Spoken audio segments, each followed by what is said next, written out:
Hello guys, welcome back to a new video. Today we're going to be going through some stuff I've been playing with and testing around here. This is a product update, kind of rapid review type of situation. So I've got completely all makeup today to talk about. Wow. And it's mostly blush. So this is stuff that I've been playing with, using, and testing out, and I'm going to let you know my firm opinion on whether I think it is any good and worth your hard-earned money and all of that jazz. So without further ado, let's go ahead and just get into the makeup.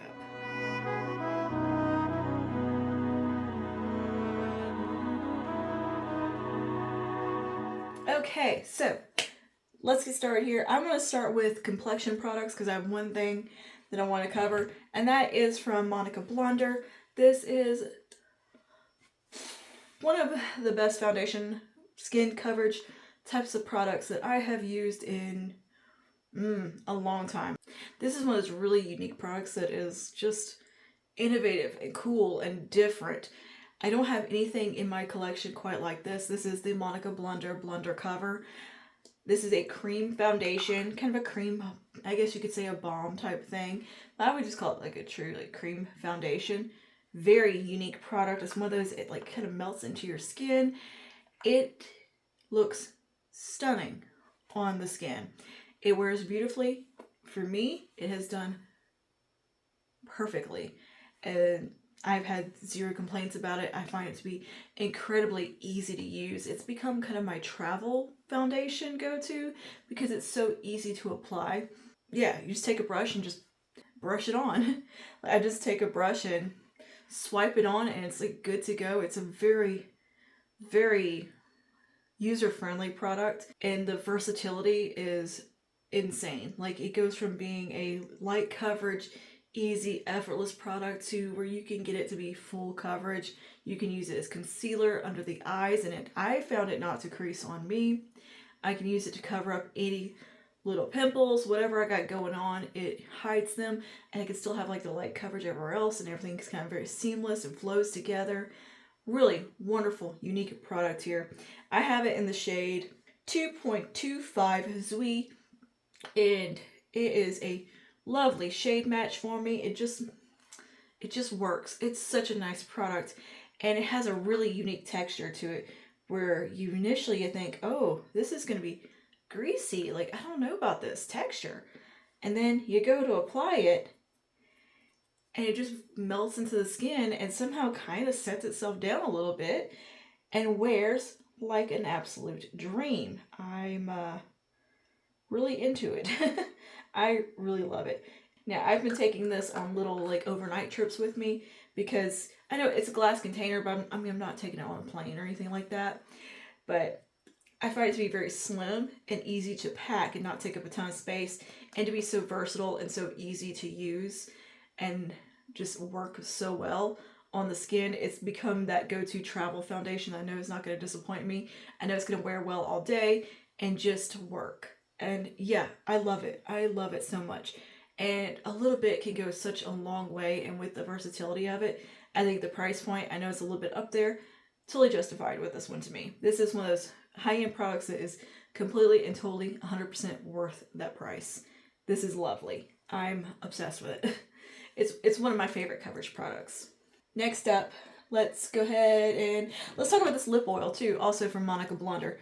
Absolutely beautiful product as well. Is it as special as the Blunder cover? No, it's a lip oil.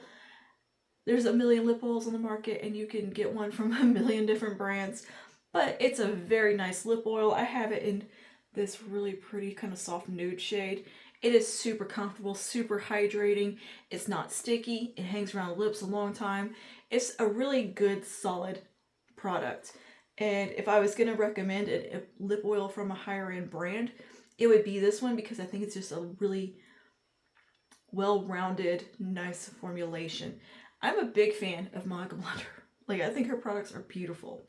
And this lip oil is just fabulous. It's wonderful. Pretty color. Very pretty color. Kind of sheer. A little bit of coverage there. And just super comfortable and thin, yet is there. It's not one of those that's just going to evaporate on you or be too thin and runny. It's that really perfect consistency that is very nice. Very, very nice. And yeah, I'm loving it. I love it. And the shade I think is really pretty. Next up we have Blend Bunny Longing Palette. I played with this quite a bit throughout the fall winter months and very much enjoyed the experience of this palette. I think I created a Valentine's Day kind of look with this purple row. I've done stuff with the greens. This green row is my absolute favorite in the palette, as well as this gorgeous duochrome right here. The duochromes and multichromes and metallics in here are just breathtaking. They're smooth, easy to apply, and just gorgeous and eye-catching. I think the only row I really haven't gotten into is this row, so we might have to do something with that. Maybe we can do some kind of moody spring look. I don't know. Anyway, I think this is such a beautiful palette. I love these off the beaten path weird colors that's in here. It's very murky. It's very kind of swampy and dark and not your typical rainbowy type palette. And there's something kind of wearable about this as well. And yeah, I loved it. I think this is such a wonderful color story to work with. It's very easy to work with. The mattes in here, very smooth, very easy to blend. Not nearly as like messy and crazy as I thought it was going to be. It's a very high quality palette. Wonderful pigmentation levels. I'm impressed with this. If everything from Blend Bunny performs like this palette, wow. I adore this color story, and I like the theme of the palette. I think it's kind of funny, the Longing palette for, was it 24 tragically beautiful shades. Yeah, and it's like super, moody, dark, and kind of goth vibes, and I love it. Like the shade names are it's very Emily Bronte, Wuthering Heights type of feel to the palette. It makes me think of that. It's a very tragically romantic palette. And yeah, I love it. I think it's great. So if you were kind of thinking about this palette and kind of, go ahead. I think it's lovely and did a great job. Very easy to work with. I was expecting it to be a little bit more, I don't know, not troublesome to work with, but not the easiest to work with either because they're kind of odd shades. But no, it was very, very user-friendly. I kind of like that the shades were lined up in the rows as well. You kind of could just do a color story and not have to think about it, but you could also bounce around a lot in the palette too and create a pretty look. So it was a lot of fun in that way. I don't mind palettes being organized by color stories because I don't want to sit there and try to build my own color story every time I sit down to do makeup. Sometimes I just want you to tell me what to do. I just want the simplicity. Anyway, next up, let's talk about some blush. First up, this one is from Laura Geller. This is her Baked Blush in Brighton in the shade Sunswept. This is so pretty to look at, like the pan. Look at that. It's so pretty. I love the swirls in here. Now, I think the color is really pretty if you're looking for something kind of toasty, a little bit into that bronzer side of things. I think you'll like this. Deeper skin tones, this shade is begging you to buy it. Now, the caveat here is it is very pigmented, which is nice, like, because you can use a light hand. The complaint to me is how it is, I think, in my opinion, a little too on the shimmery side. It's a little bit too glowy, which I like my glowy blushes. I love a blush highlighter combo type of thing. I love a glowy blush.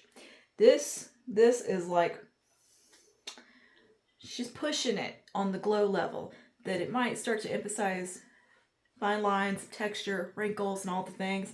Like she's pushing it. The thing is, they're baked products and I don't think they're all truly consistent across the board and going to be the very, very same. So this is just my experience with this particular one. I find it to be a little bit almost too glowy. If you don't like glow, you're not going to like this. Just don't. But as someone who enjoys a bit of a glowy product, it doesn't really bother me that much. I'm letting you know that there is a substantial amount of glow in here. Now, I think it's really pretty. This is a really nice summer color. want to bring in some warmth to the skin. I think it's nice. It's Sunswept is a perfect shade name. It's just a very warm bronzer terracotta type color with a ton of glow in it. And yeah, it's gorgeous. It really is gorgeous. And the quality is very nice. I think though, if you're maybe concerned about texture, maybe mature skin type of things, you might not want to dive in too deep with these Baked Blush and Brighten blushes, in my opinion.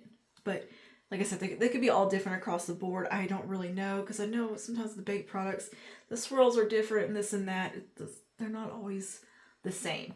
Now, what I would recommend though over this, as far as it being, not having to worry about being too glowy and kind of have a pretty much a dupe and similar vibe, maybe not with the shade, but if you're looking for a glowy baked blush, I would definitely recommend the Milani ones because they're a lot more affordable, even though Laura Geller you can get on sale a ton of times. And I know it feels like I kind of crap on Laura Geller. I'm totally not trying to like talk bad about her, because I know my foundation review of her powder foundation wasn't stellar either, and I'm not hating on this product. I'm just kind of letting you know there's some caveats to it, that it may not be for everyone, but it's not a bad product.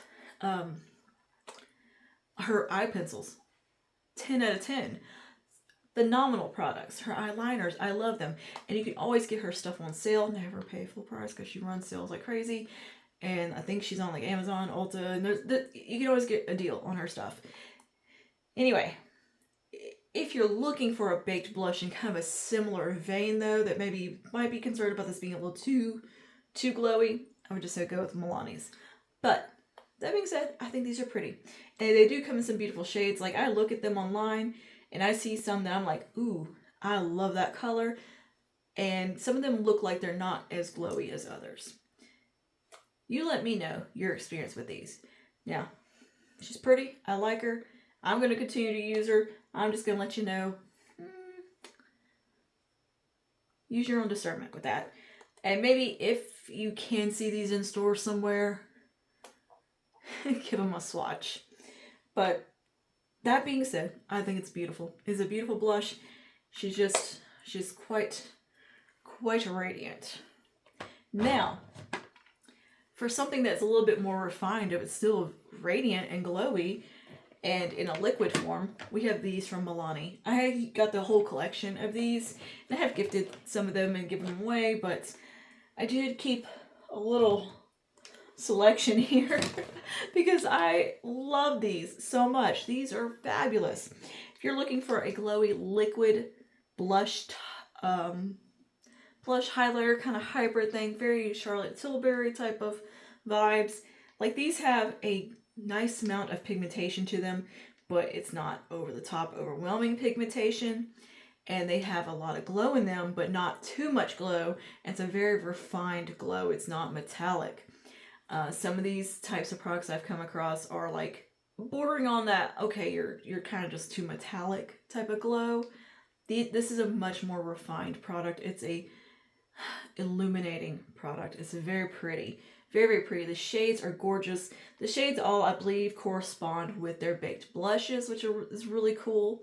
But yeah, these are Charlotte Tilbury dupe, obviously, and I think they're wonderful. I love them. I love them to pieces. I find myself reaching for these nearly daily, like wanting to use these. You can layer them, underpaint with them. They can take the place of a blush and highlighter if you just want something easy. These are easy. They blend easily. They don't set down too quickly. You get a fair bit of time to blend them out. They're not hard to use. I find them to be just lovely. And the shades are really nuanced and kind of unique and pretty and elevated. And yeah. Oh, you can layer these really, really well with powder products, underpainting, going in with another type of liquid blush, and treating these more like a blush topper highlighter situation, because you can kind of sheer them out, build them up. Super versatile. Again, super duper versatile. And I find them to be just an absolute pleasure to use. Very, very fond of all these shades. And I think the kind of the sheen and kind of shift of the glow in them is really pretty. They tend to shift a little bit warm in the best way, and to be a very flattering warmth.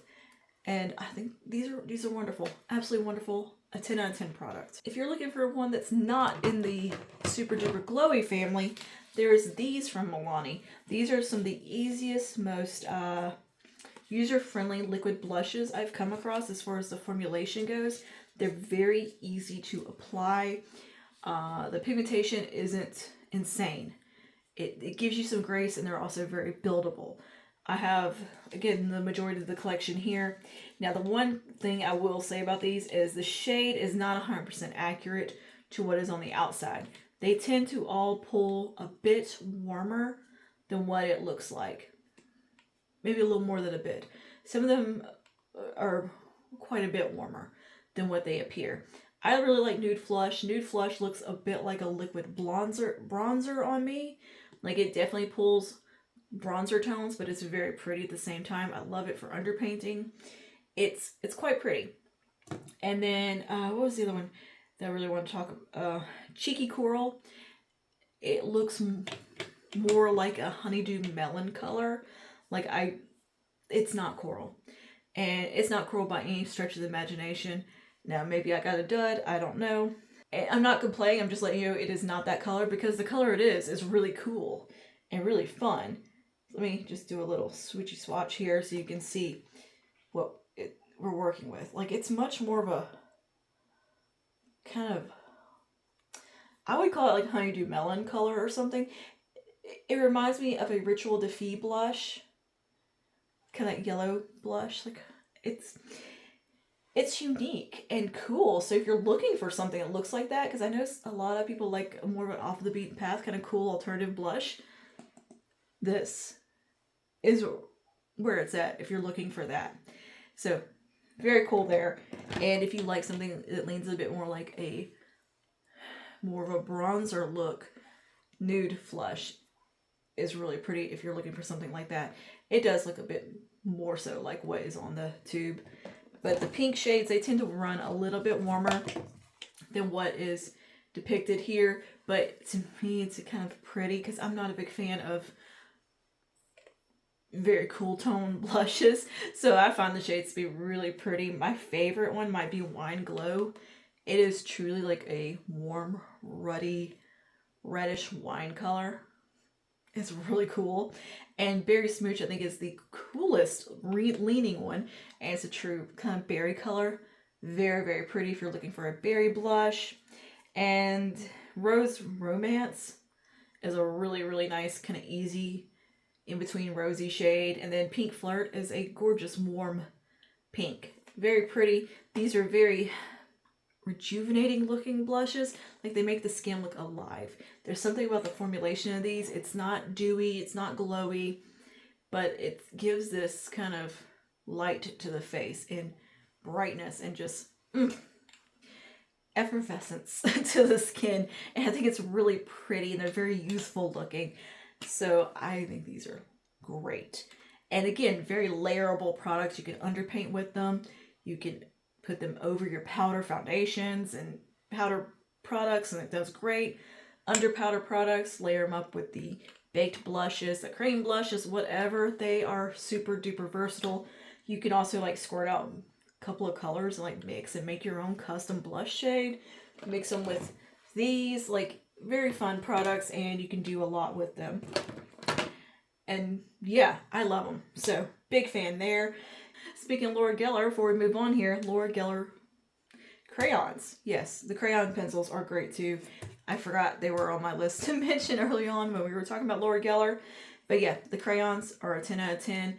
My friend Claire actually gave me some of her Laura Geller stuff to play with. So I have this shade here. This is Plum Gray Coal. This is absolutely stunning. Such a beautiful shade. The wear time, the longevity here is a 10 out of 10. This is great. Absolutely. If you're looking for long wear pencils, you cannot go wrong with the Laura Geller ones. And you can get a deal on like a little bundle of them usually. QVC, that's a great source. they sell bundles, and yeah, the shades I think are kind of unique that she has. Like, I love this shade of purple. It's this kind of warm plum. Love it. And then this one is a Make It Double eyeshadow stick and powder. Really cool product. Again, this is something that's easy for travel. And we have here is a like powder on this end that you can blend out and apply like you would an eyeshadow. It's got a little applicator there, and it has a soft glow to it, kind of a satin finish. And this was the shade. That is the shade Cognac. And to me, it looks like a really nice kind of oyster color. I love that kind of shade. And then on this side, we have the pencil that is the accompanying shade. Like, this has kind of a lavender shift to it and a bit of a, yeah, kind of an oyster minky type of shade. Very pretty, very cool tone, very romantic. And that appears to be matte. Oh, so pretty. And the longevity here is wonderful. So these are the hero products from Laura Geller. I also used up one of her regular eyeliners. I loved it. I loved the shape of the pen or the pencil. It was a twist up, and I'm not usually a big fan of twist up eyeliners, but that one I liked. And I liked that it had the ergonomic little way to hold it. It felt good in the hand. Her products, you could tell are well thought out. She puts a lot of thought into her stuff. And I think she's just a lovely lady. So yeah, she does have some hero products. And I want you to think that I am hating on her, because I absolutely am not. I'm just letting you know that blush has some caveats, but still a pretty blush. And I hate that I didn't like the powder foundation, because it sounds in theory like something I would like. But girl, I just melted when I used it. If you want to see that review, it's over here. And apparently I hurt some feelings because I didn't like it, and let you know how I was feeling about it. And look, here's the thing. I don't think a product's good if I've got to apply multiple primers with it, or if I have to baby a product that much to make it work.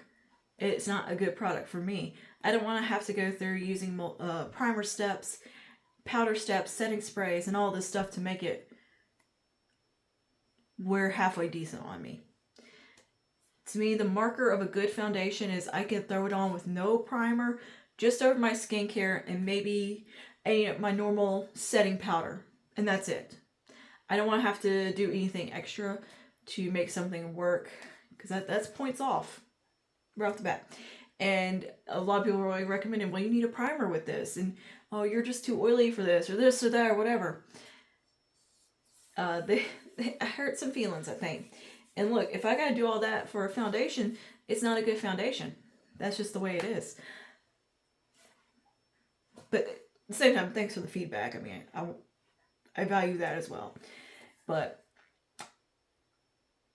it looks like that was a holy grail product for some people, and I'm like, are you sure? Because it looks like you have to put a lot of work in to make this work for you. So it was kind of funny that some of the comments were, defending the powder foundation. I'm like, you had to do all those steps to make this your favorite foundation, though? Have you tried Bare Minerals powder foundation? Have you tried the e.l.f. one? Because there's better options out there. I'm just saying. Okay. But anyways, that is my product updates for today. Let me know your thoughts down below if you've used any of these things. If you have some input, thoughts, comments, concerns. And even if you want to tell me that I am wrong and doing something wrong, you let me know. Because sometimes I am doing something wrong and need to be corrected, and I do appreciate the feedback. I really do. But I got my own feedback as well, so there's that. I never want to hurt feelings when I'm talking about products. If I don't like something that you like, that's okay. We're allowed to disagree about these things, It's just being a human. But anywho, I will see you guys in the next one. Stay safe. Bye now.